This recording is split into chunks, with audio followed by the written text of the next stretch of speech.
Hello everyone, welcome to Daily 20. I haven't been with you for a couple of weeks, so I'm happy to be recording a new Daily 20 for us. I was thinking today I'm at the end of a solid week of training, and it's kind of like everything hurts. So what do we do when everything hurts? And I think that is actually a really important thing to note,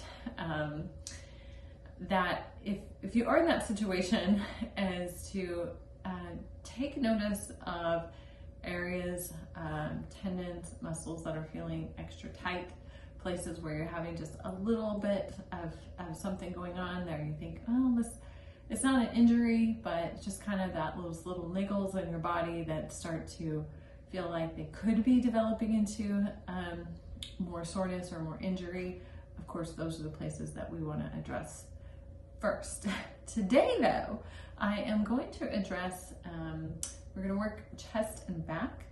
And the reason is I was thinking about, we have some people who are doing races this month, and thinking about taper. And one of the things in taper time is sometimes to feel some more tension in our bodies, because we're not getting to race as much, or we're getting to race, it's coming up. We're not working out as much, so we're not having those endorphins that help us relax from working out.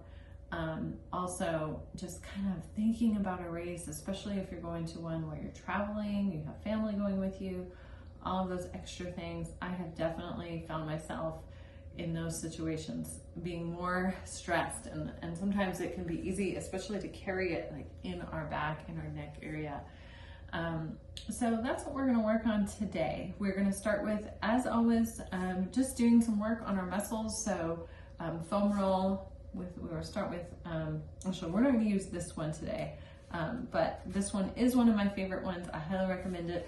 We're not going to foam roll really like on our chest or shoulders, but if you do have something like in your chest or shoulders, I do recommend is just using pressure against your hand. It's kind of awkward to lay on the floor with this, so I would say the best thing is anything in here, like in the front of your, in your shoulders, or anywhere in your chest that you want to roll it, that you just use just pressure from your hand to do foam rolling. So remember, we're going to foam roll first, because we want to break up those adhesions in our muscle and the fat around the fascia that get really tight and get just like not quite an injury yet, but they start to get tight and start to kind of pull tension on that muscle. So we're going to work on back first today. I'm going to move a couple things out of the way, and I'm going to use this big tube foam roll. So if you don't have one of these, you could, and you have an orb, you could put the orb, it's kind of awkward to get it into position, but you could like sit up against a wall or stand up against a wall and use the orb for foam rolling. And if you would rather work on something else right now, just go ahead and hit pause, or fast forward, and the first thing we want to do today is foam roll. So find the spots that you need to foam roll today that are the best for you to work on injury prevention. Okay, so with your tube foam roll, you want to sit on the end and you want to scoot yourself down, and then go ahead and just support yourself as you lay back onto your foam roll, and if possible to have your head on it, because you don't want to have your head tilted off the end. So the goal is to have your hips and your head on the foam roll, and then you want to just tuck your hips under a little bit, so that as you're using the foam roll, our lower back is engaged, our core is engaged, our lower back is kind of pressing into that foam roll, so we're not putting tension on our lower back. So there's a couple different ways that you can do this, and the first one, we're going to go ahead and put our arms straight up, and we're going to just do like a scissor type of motion, and just move nice and slow through this. And you might think, hey Mary, how come you tell us to hold for 30 seconds, but on this one, we're moving? And definitely, if you're here and you get to a spot where you find you have some tension there, is you can go ahead and you can hold that for 30 seconds. Otherwise, you can just keep moving on this.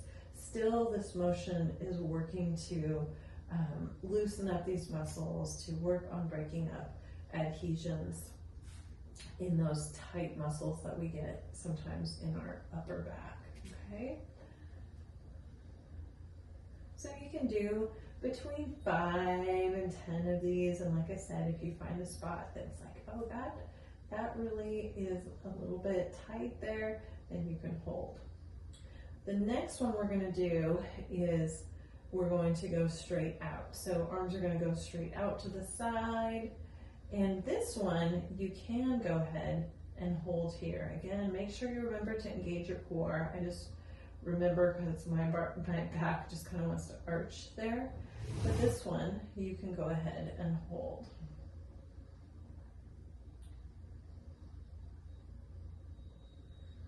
All right, and then you also though can, on this one, you can keep moving. So you can bring your arms out to the side. My one arm kind of wants to go into the wall, but bring your arms out to the side and then back to the top.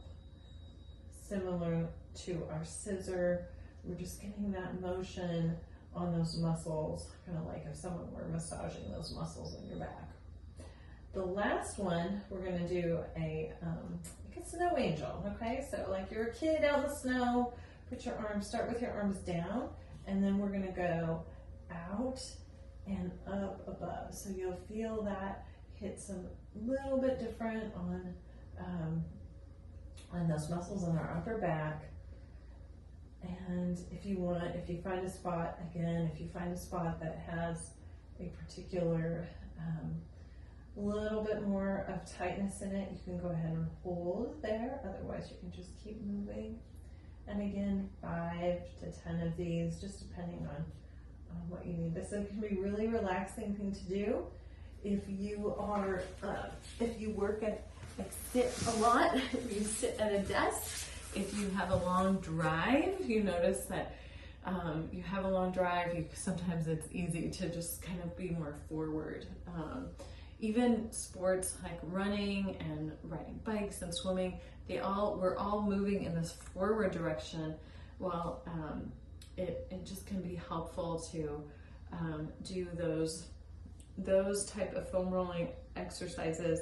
And not only you'll notice that it breaks things up in our upper back, but it also, like, I just feel like sitting up straighter after I do that. It also helps to stretch out our chest, okay? So we kind of got 2 parts done there. So the next thing we go into after foam rolling is stretching, all right? Because we want to break up those adhesions, and now we want to stretch to get them back in alignment, okay? So for our back stretch today, one I really like is like a seated cat and cow. So if you've done cat and cow in a yoga class, a lot of times we'll do those on our hands and knees, but you can also do it standing or sitting, okay? So we're just going to bring our arms forward, drop our head forward, and just reach and get that nice stretch through our back, okay? So that is our cat stretch. And then we're gonna bring our arms back, okay? And back behind us. And this is our cow, our seated cow stretch. So just opening up through the chest, opening up through your shoulders, stretching it there. And then going back, we're gonna do this a few times. Reach forward again to that cow position. And then back, stretch.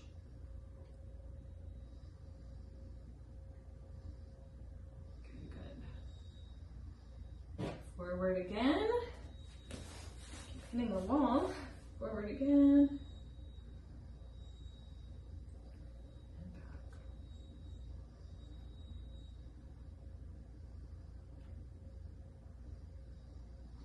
One more time, reaching forward.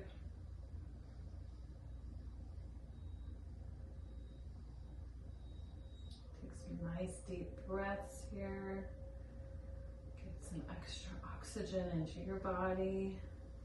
Stretch back These are so great to do before you go to bed. I find it really helpful in just good sleep habits is to get in some stretching, not getting blood flow going so much that you're extra awake, but doing some stretching and doing some foam rolling, and then you're just ready to wake up and be feeling good when you wake up. I find that I really appreciate the nights that I put that time in before I go to bed because I wake up feeling better.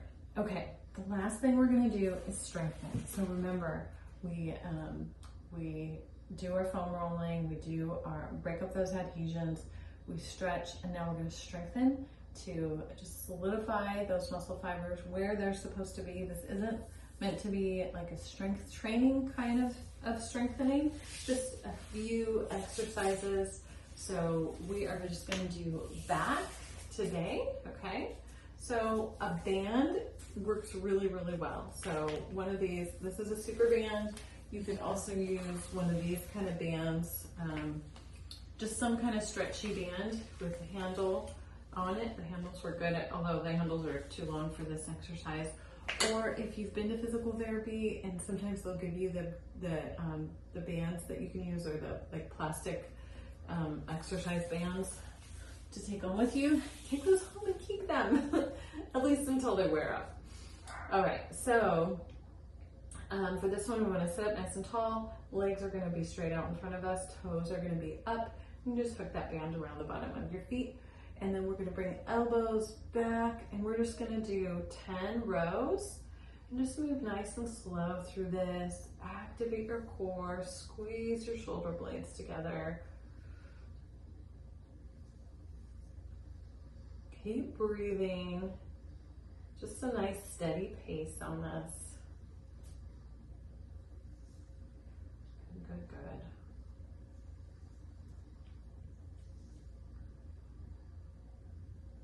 There's 5. We're going to do 10 total, or 10 on this set. We're going to do 2 sets of 10.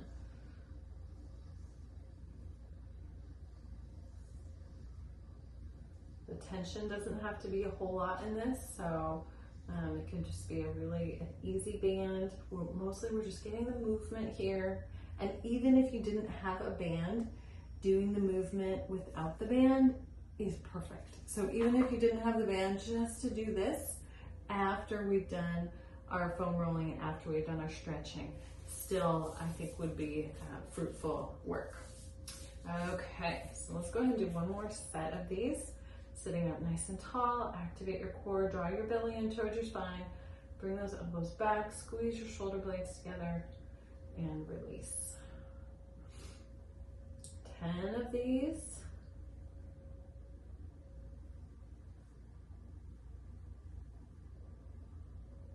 When we strengthen our upper back, even exercises like this that don't have a lot of tension, it still helps our overall posture. So something like this, even incorporating it in throughout your day, if you have a job where you're sitting in front of a computer or you're driving a lot, do a few of these exercises throughout the day. You don't even have to do the whole sequence. You can do just, if you have a band or something that you can take with you a few times throughout the day. Doing these exercises can be really helpful to help your posture overall and help prevent injury in your shoulders when you're keeping that good posture. Okay, I think I'm about at 10 here. Set that down. Okay, that was it. I think we might even be under 20 minutes today. If you have any other parts that you need to work on today, maybe quads, maybe feet, whatever that is, make sure you get to them and just be as consistent as you can. Even if one day you only have time for a daily 5, that's better than a daily 0. So be as consistent as you can, get these in every day, and happy training.